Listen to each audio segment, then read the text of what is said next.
भाजपा प्रत्याशी आकाश सक्सेना के लिए वोट मांगने रामपुर डिप्टी सीएम केशव प्रसाद मौर्य का जनता ने स्वागत किया। आजम खान को नौटंकी कहा। आजम खान को अपनी प्रत्याशी की हार का पता लग गया है, इसलिए दर्द बयां कर जनता को गुमराह करने की कोशिश कर रहे हैं। बीजेपी विकास और सबका साथ लेकर आगे बढ़ रही है और आकाश सक्सेना रामपुर से अच्छे वोटों से जीत रहे हैं। मंत्री दानिश अंसारी ने आजम खान के आंसुओं को घड़ियाली आंसू बताया और कहा कि जनता के आंसुओं में आने वाली नहीं है। रामपुर की जनता इससे हर जुल्म का बदला भाजपा के प्रत्याशी को वोट कर जिता कर लेगी। आदरणीय क्षेत्रीय महामंत्री यशपाल जी, जिला पंचायत आदेश है और कोर्ट के आदेश के अनुसार आज यहाँ पर बाई इलेक्शन हो रहा है। भाइयों, हमारे सबके बीच में परम आदरणीय श्री केशव प्रसाद मौर्य जी आ गए हैं।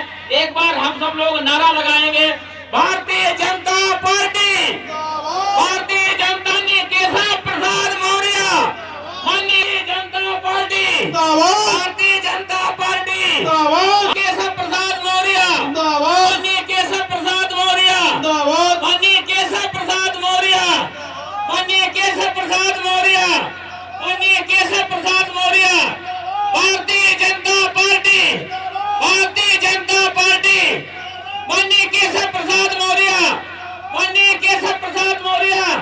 भाइयों, हम सबके नेता जिनका मार्गदर्शन हम लोगों को, ऐसे हमारे सम्मानित नेता आदरणीय उप मुख्यमंत्री श्री केशव प्रसाद मौर्य जी हम लोगों के बीच में जोरदार स्वागत करें भाई केशव प्रसाद मौर्य जी का। और आप सबको धन्यवाद देते हुए अपनी बात समाप्त करता हूँ। संचालक महोदय धन्यवाद। अभय गुप्ता जी, माननीय उप मुख्यमंत्री जी का स्वागत करें। हेलो भाई, माननीय जिलाध्यक्ष जी।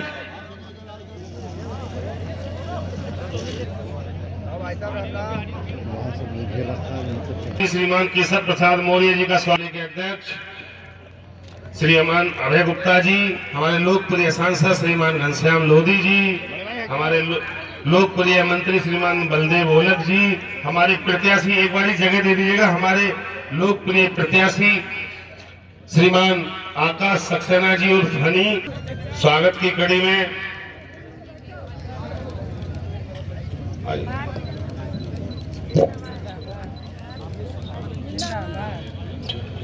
रामपुर से सांसद माननीय श्री घनश्याम लोधी जी,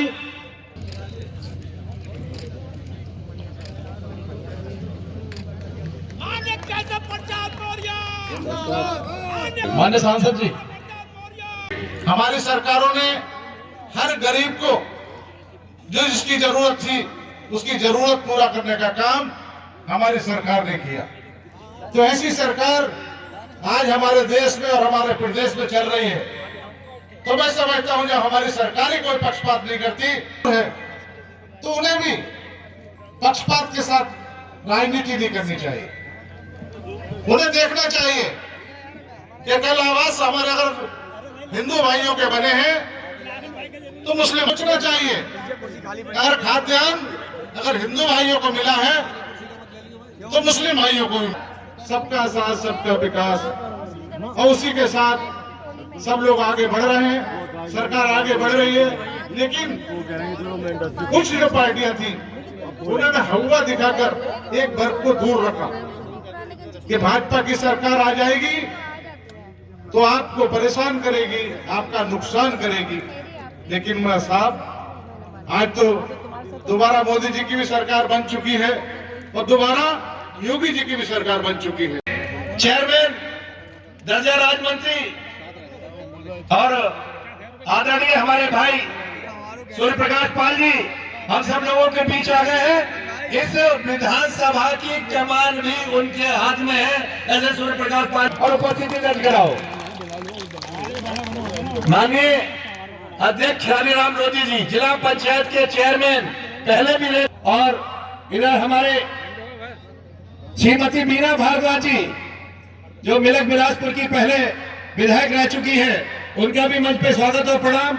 माननीय हरिओम मौर्य जी, मसबासी के चेयरमैन, उनका भी स्वागत और उन्हें भी प्रणाम। माननीय काशीराम जी, अच्छा वाले तो हमारे सुभाष भटनागर जी और हमारे पिछड़ा मोर्चा के जिला अध्यक्ष सदस्य हैं, और हंसराज पप्पू जी हमारे क्षेत्र के अध्यक्ष, बाला प्रसाद गंगवार जी, माननीय विधायक डीसी वर्मा जी, श्रीमती लक्ष्मी सैनी जी, श्रीमती सुनीता सैनी जी, श्री जागे प्रसाद दयाल दीक्षित जी, सबको प्रणाम करता हूं।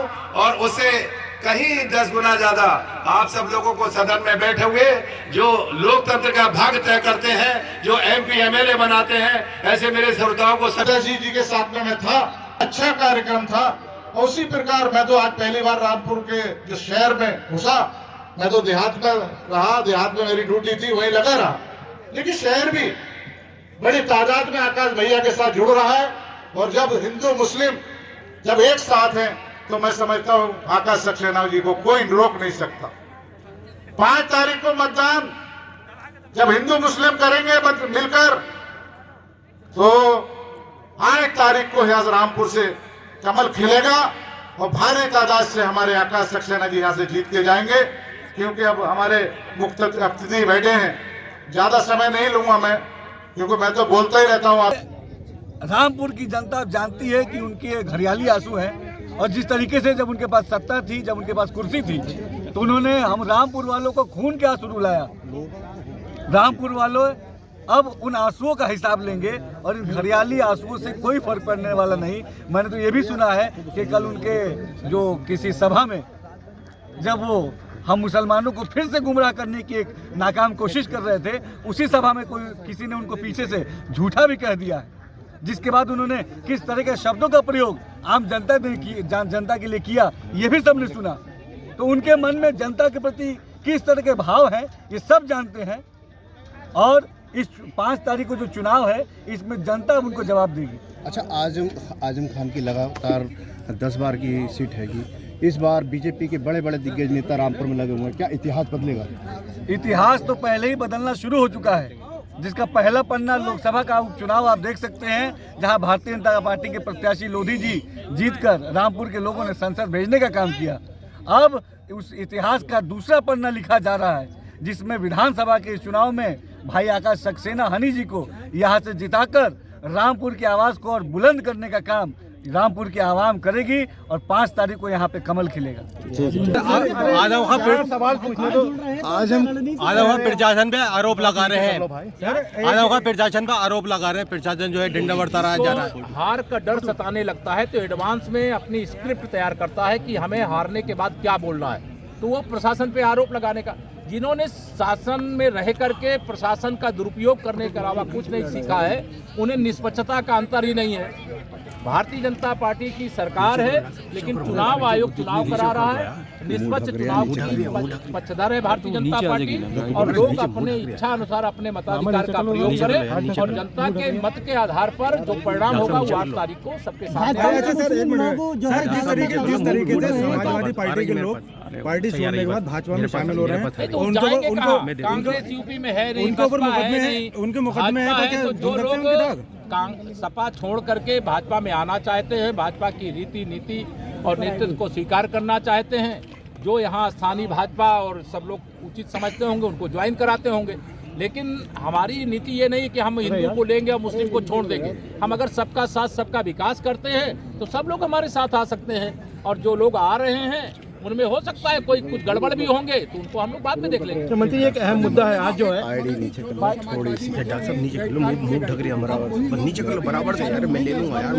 रेड कार्ड देना ना देना ये चुनाव आयोग का काम है, सरकार का काम नहीं है। मैं भारतीय जनता पार्टी के नेता के रूप में, कार्यकर्ता के रूप में यहाँ जनसभा को संबोधित करने के लिए आया हूँ, और चुनाव आयोग जो भी आदेश देगा भारतीय जनता पार्टी भी उसका पालन करेगी। अच्छा, मैनपुरी और रामपुर के लोगों को, समाजवादी के लोगों को बीजेपी मैंने कहा तीनों में सीटेंगे तो चौथी सीट तो बची नहीं। मैनपुरी से मैं आ रहा हूँ, करारी पराजय होगी वहाँ समाजवादी पार्टी। इस उपचुनाव में भारतीय जनता पार्टी ने पूरी ताकत लगा दी है, यहाँ तक हम कभी भी कोई भी चुनाव होता है पूरी ताकत लगाते हैं, ताकत बचा के नहीं रखते। मंत्री जी, एक बहुत अहम सवाल है आज के, ये 1000 रुपए का जो अल्पसंख्यकों को जो दी जाती थी, वो आज उससे RT की वजह से रोक लगा दी गई है। उसमें सभी अल्पसंख्यक के सभी धर्म के लोग शामिल थे, मदरसे के, उसको लेकर देखिए अभी मैंने देखा नहीं है आप जिस सवाल को कर रहे हो, लेकिन कोई सवाल आप जो कर रहे हो उसके बारे में जब जान लूंगा तो मैं जरूर उसको आपके साथ चर्चा करूंगा।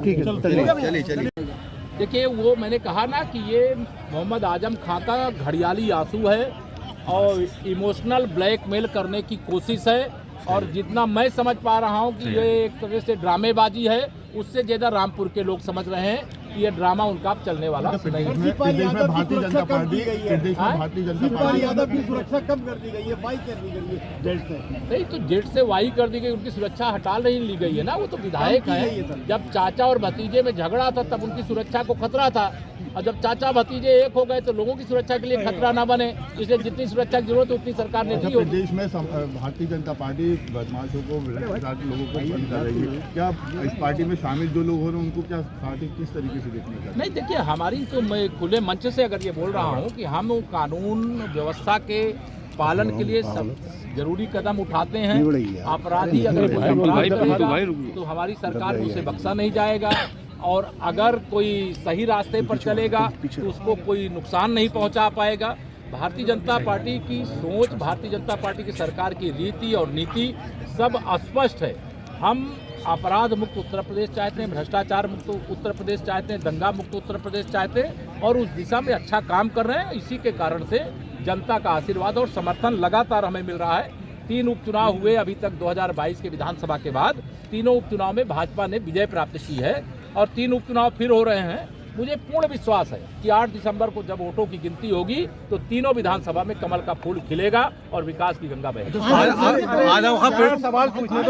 आजम का प्रशासन पे आरोप लगा रहे हैं, आजम का प्रशासन पे आरोप लगा रहे हैं, प्रशासन जो है डंडा बरता रहा जा रहा है। हार का डर सताने लगता है तो एडवांस में अपनी स्क्रिप्ट तैयार करता है कि हमें हारने के बाद क्या बोलना है, तो वो प्रशासन पे आरोप लगाने का, जिन्होंने शासन में रह करके प्रशासन का दुरुपयोग करने का